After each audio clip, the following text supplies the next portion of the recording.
Your strategy will eventually fail. This is the truth no trader wants to admit. A strategy might work for weeks, even months, but eventually it stops working. The market environment will change sooner or later, and your strategy won't respond well to it. It'll grind profit away until you either quit or find a new strategy to trade. Once you find a new strategy, you start all over again and the cycle repeats. That's the cycle almost every trader gets stuck in. They don't realize it at first. They'll blame psychology, they'll blame execution, and they'll tell themselves they just need more discipline. But deep down, they know the real problem. The edge they're trading is temporary. Most strategies are built on certain conditions and patterns. But if there's one thing the market is ruthless about, it's that it does not stay the same. And that's the thing. Most strategies don't fail because you traded them wrong.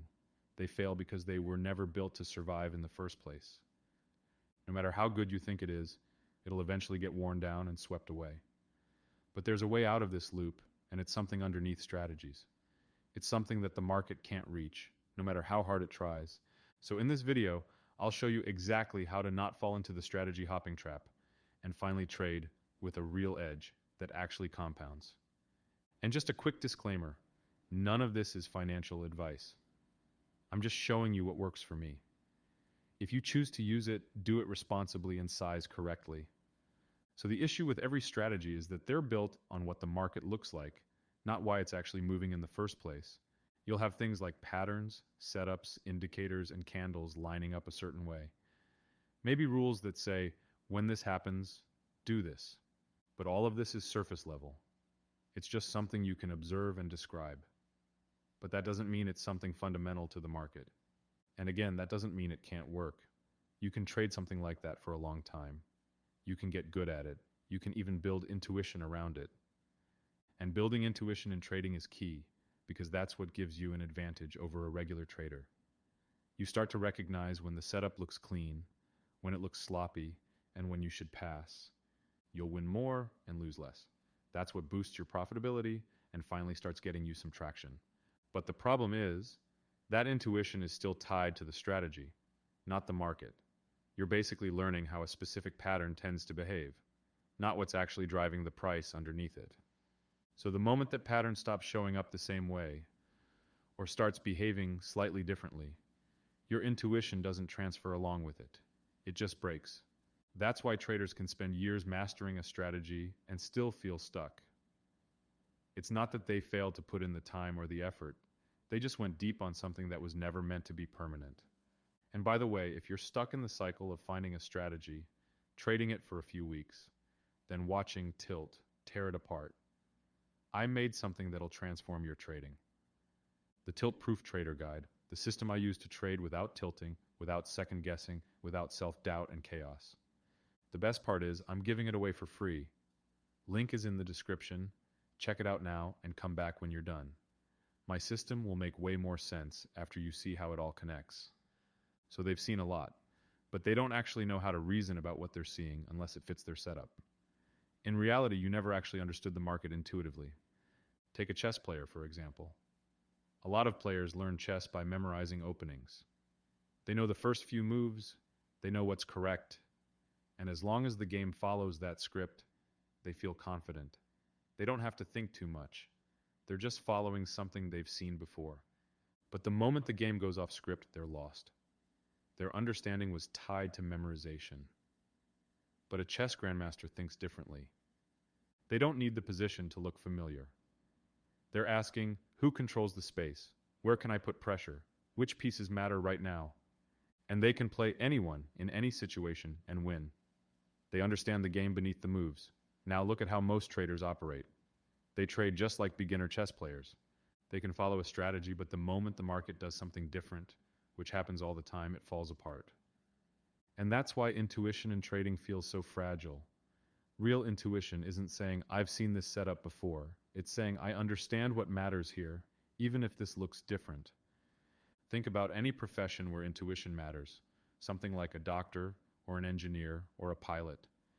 It's not about memorizing a checklist or following a textbook. It's about understanding the system underneath, and because of that, having the ability to deal with any situation. So why wouldn't trading be the same as mastering any other skill? That's why strategy hopping feels endless, because every strategy is basically the same surface level approach. So the solution to this isn't to try more strategies or find the perfect one, it's to go a layer deeper. And that's market principles. Instead of building intuition around patterns and setups, you build it around the principles that actually drive price. Most traders will never even reach this point. Once you understand that layer, strategies stop being the source of your edge. They basically become optional. That's where you operate on a completely different level. So let's get into market principles. Now, the market seems like this vast, complex mechanism, and it is, but you don't need to understand all of it to trade it profitably. Because no matter how complex or large it gets, it always boils down to the same principles. And this is what we actually use to profit. So at the most basic level, the market is just an auction between buyers and sellers. That idea alone explains more than most strategies ever will. The price isn't moving because a setup triggered or because an indicator flipped. It's moving because, at a given price, one side is more aggressive than the other, and the market has to move to resolve that imbalance. So let's say, for example, we're trading at a price of $1,000. That means we actively have buyers and sellers, and usually large ones like institutions, that are buying and selling at this price. We have orders coming in to buy at this price, and we have a roughly equal amount of orders coming in to sell at this price. The supply matches the demand. So the price hovers around here, and this is where it's balanced. So we slowly build volume around this point as more and more contracts are exchanging hands here. There's a lot of participation at this price. Now let's say for some reason we suddenly get a surge of buying volume. It might be for whatever reason. Maybe a positive news event, or good earnings, or maybe just a random influx of buyers. Point is, it doesn't matter to us. The sell orders aren't enough to keep up with the buy orders. The demand outweighs the supply. So all those buy orders need to find sell orders, which are offered at the next highest prices. All those orders will fill up quickly, and the price will keep rising until the buying surge eventually gets exhausted and more selling pressure comes in. Now both sides are once again balanced, and price once again hovers at this level and builds volume. Since the price surged quickly in the levels between these 2 points, there wasn't as much trading activity and the volume was lower. You have areas on the chart where price spent time, where there was agreement, and where a lot of contracts exchanged hands. That's balance. And then you have areas where price didn't spend time, where it moved fast. That's imbalance. Now here's the important part. Those balanced areas don't just disappear once price leaves them. The activity that happened there mattered. Big participants were involved and inventory was built. So when the market comes back to those areas, it's not random. And you don't need to get into the specifics of reading price ladders or volume or anything like that, because that's even more complicated and random on its own. You just need to understand the concept that the market moves from one high volume level to another. It rotates between areas where a lot of business was done. So when the price leaves a high volume area aggressively, it's not breaking out in the way most traders think about it. It's simply moving away from balance because one side overwhelmed the other, and the market had to go find the next area of acceptance. And when the price eventually comes back, it's not a coincidence. It's revisiting a price where there was participation before. That's the core market principle. It's just supply and demand. And when people hear that, they usually think it's some vague, obvious concept. But this is where it actually becomes useful. Because those areas where the market was balanced, where price spent time, and where volume was built, those areas leave a footprint on the chart. That footprint is what we call supply and demand levels. We're simply marking prior areas of high volume and activity, where the market is likely to move again. This gives us an automatic edge because we have a place where price is more likely to move than not. And because the auction process never changes, because both buyers and sellers need to change hands all the time, those areas don't lose relevance. A pattern can stop working, a setup can stop working, and an indicator can stop giving clean signals. But the market can't move away from supply and demand because that's literally what the market is. These levels aren't a strategy by themselves. They're not something you trade. They're context. And once you start reading the market this way, you're no longer a slave to random price action or endless strategies. You're grounded in market principles.